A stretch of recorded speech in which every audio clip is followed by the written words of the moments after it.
Assalamualaikum warahmatullahi taala wabarakatuh.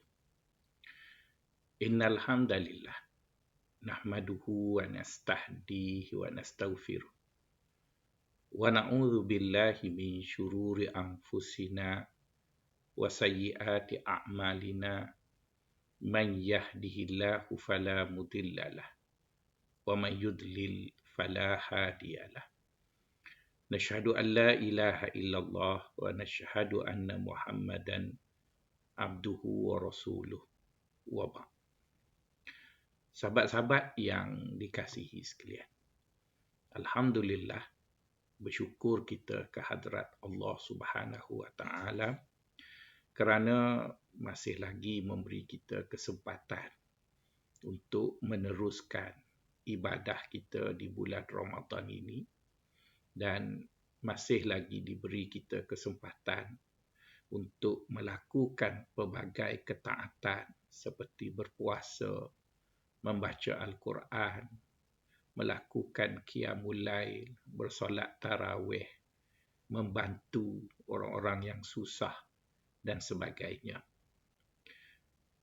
Dalam keaktifan kita melakukan pelbagai ketaatan yang telah ditawarkan oleh Allah Subhanahu wa taala di bulan Ramadan ini, maka ada beberapa perkara dirasakan perlu untuk dilihat kembali untuk seketika bagi memastikan apa yang telah kita lakukan selama ini ianya menjadi dan berbaloi di atas segala kepenatan, segala usaha yang kita lakukan.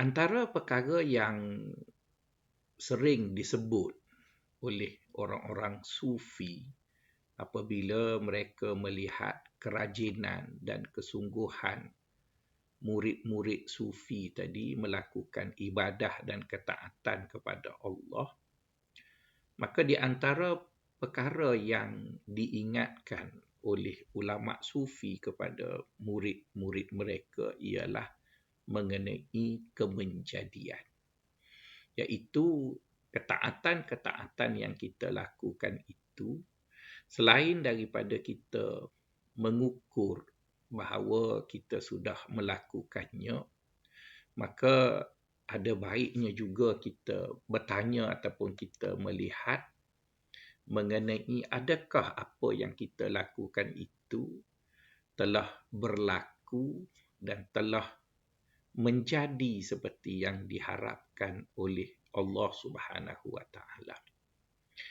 Di antara elemen-elemen ataupun indikator yang digunakan oleh para ulama sufi bagi mengukur kemenjadian sesuatu ibadah ataupun keseluruhan ibadah yang dilakukan oleh seorang hamba tersebut adalah mengukur beberapa perkara.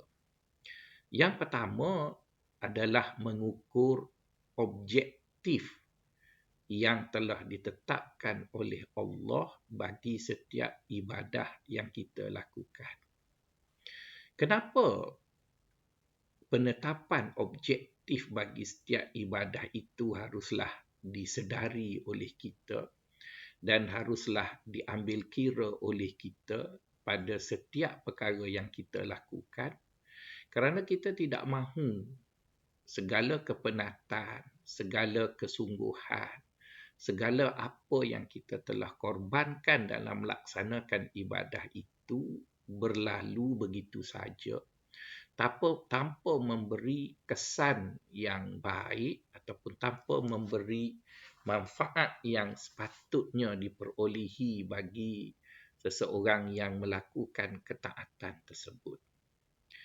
Jika kita perhatikan satu persatu daripada ibadah-ibadah yang Allah Subhanahu wa taala perintahkan kita lakukannya, Allah menyatakan dengan tegas pada setiap perintah itu ada objektif yang harus kita capainya melalui pelaksanaan ibadah tersebut. Misalnya kalau kita lihat kepada solat, Allah menyatakan di dalam Al-Quran, aqimis solata li zikri.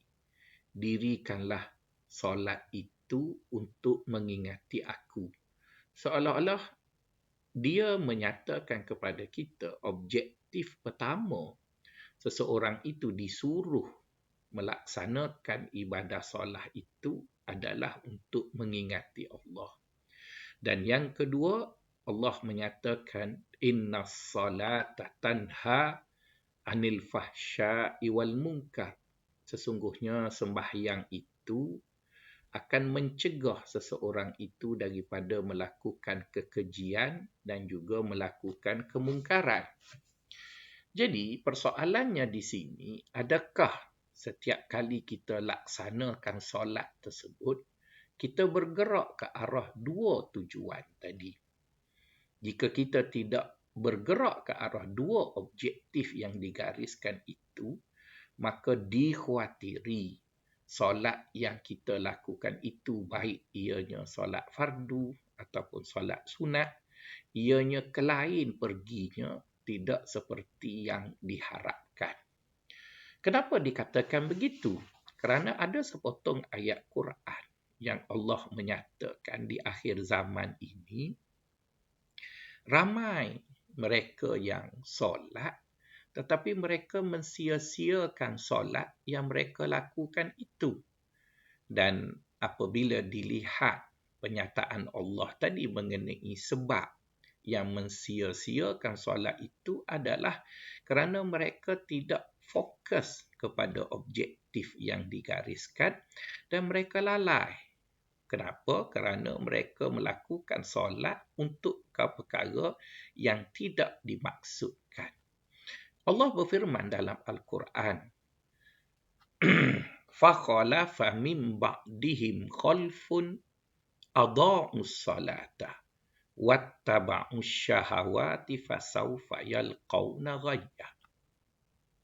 Akan datang di kalangan umat akhir zaman ini, mereka telah mensia-siakan solat tadi. Para ulama tafsir mengatakan, maksud idha'atus solah bukanlah bermaksud tidak melakukan solat. Sebaliknya, idha'atus solah bermaksud mereka sembahyang, tetapi sembahyang mereka itu lalai daripada maksud ataupun tujuan yang disyarakkan untuk kita bergerak ke arahnya. Jadi oleh kerana itulah, ingatan yang diberi oleh Allah itu tidak hanya untuk solat semata-mata. Sebaliknya, semakan itu harus berlaku secara menyeluruh. Maka oleh kerana itu, saya mengajak sahabat-sahabat semua, kita menyemak tujuan kita membaca Al-Quran. Adakah kita membaca untuk memenangi pertandingan siapa paling banyak khatam Al-Quran, ataupun kita membaca Al-Quran seperti yang digesa oleh Allah, afala yatadabbaruna Al-Quran.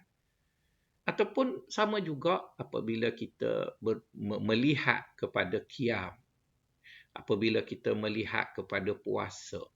Adakah puasa yang kita lakukan itu hanyalah sekadar rutin, ataupun seperti yang kita lihat hari ini, seolah-olah mereka yang berpuasa itu menahan lapar sejenak bagi membalas dendam ketika mana mereka berbuka. Mereka berbelanja lebih banyak daripada bulan-bulan sebelum bulan Ramadan dengan alasan mereka keponan, mereka teliu nak makan itu, nak makan ini. Jadi akhirnya mereka menahan lapar seketika untuk mereka membalas dendam ketika berbuka puasa. Begitu jugalah pada bulan ini juga kita menderma. Begitu jugalah pada bulan ini juga kita menziarahi saudara mara ibu ayah kita yang meninggal dunia. Begitu jugalah apa saja kebaikan dan juga ketaatan yang kita lakukan itu harus sentiasa kita menyemak.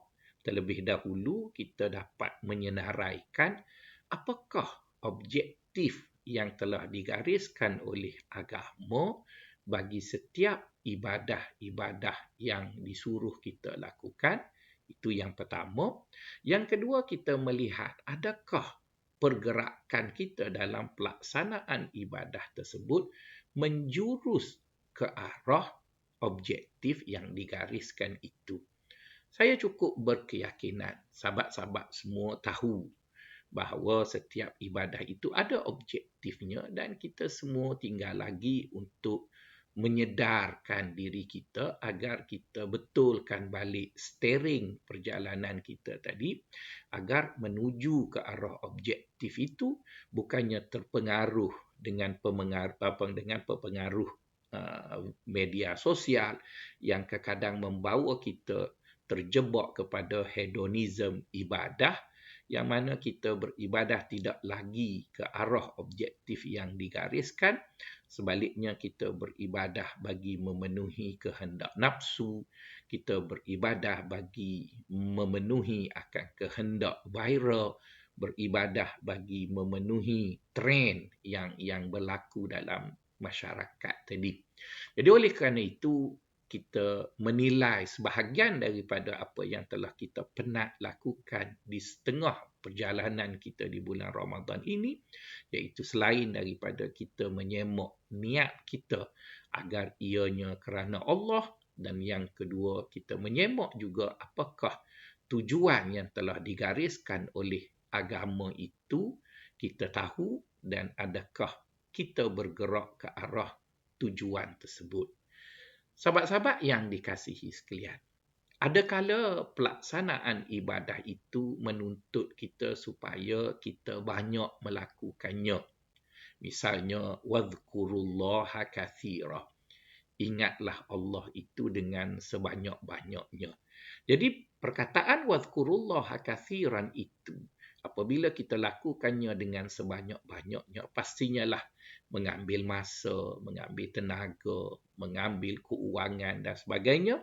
Jadi segala yang kita telah korbankan atas nama kecintaan kita kepada Allah dan kerinduan kita kepada Rasulullah SAW itu dilakukan sesuai dengan apa yang digariskan dan akhirnya kita mendapat manfaat, kita mendapat redha, kita mendapat penerimaan amalan yang kita harapkan selama ini daripada Allah.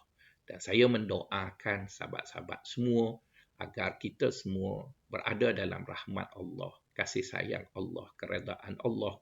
Moga-moga kita diberi kesempatan yang lain dan diberi kita kekuatan untuk terus memburu fadilat ataupun kelebihan yang ada pada malam Lailatul Qadar nanti. Jumpa lagi. Assalamualaikum warahmatullahi wabarakatuh.